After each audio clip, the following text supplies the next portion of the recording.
And I go back to black. Bonjour toi, oui toi qui adore écouter de la musique et peut-être même en chanter de temps en temps, ce nouveau numéro est fait pour toi. Aujourd'hui, dans cette émission consacrée aux sorties du mois de juillet, que dois-tu absolument voir dans les salles de cinéma? Amy.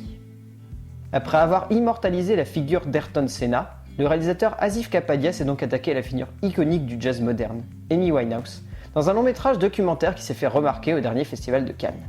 Beaucoup de gens ont du mal avec le documentaire, tout simplement parce qu'ils ont du mal à y déceler une trame narrative aussi prenante que sur un long métrage de fiction. Mais ici, on est bien loin de ça.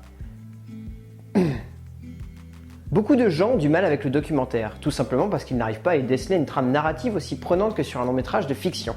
Mais ici, on est bien loin de ça. Loin de simplement dresser le portrait d'une chanteuse, Asif Kapadia dresse avant tout le portrait d'une femme, avec une virtuosité et une émotion absolument rare pour ce genre de documentaire. Là où le film arrive à tirer sa plus grande force, c'est en ne peignant pas simplement le portrait de la chanteuse, mais surtout de la femme derrière celle-ci, de celle qui s'est faite dépasser par tout ce qui lui est arrivé et qui n'a jamais pu s'en remettre. Le film n'est jamais pour autant hagiographique, ne dressant jamais un portrait optimiste d'Amy Winehouse, mais toujours avec assez de recul pour donner au spectateur un certain recul.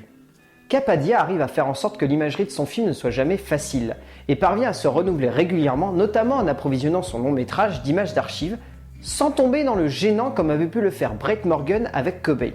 Ici, la tendresse pour le personnage d'Amy se crée dès le début, et l'émotion montant crescendo par la suite, par un choix esthétique qui limite les images trop parlantes et privilégie plutôt le non-dit même visuel.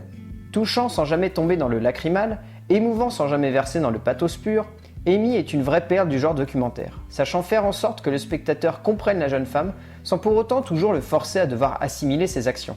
Kapadia livre un film intense et violent sur l'industrie de la musique et ses ravages si l'on n'y est pas préparé, une œuvre à la fois sincère mais juste.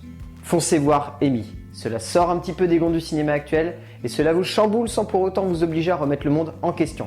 C'est un immanquable et en plus, il y a de la bonne musique, forcément avec une chanteuse d'exception.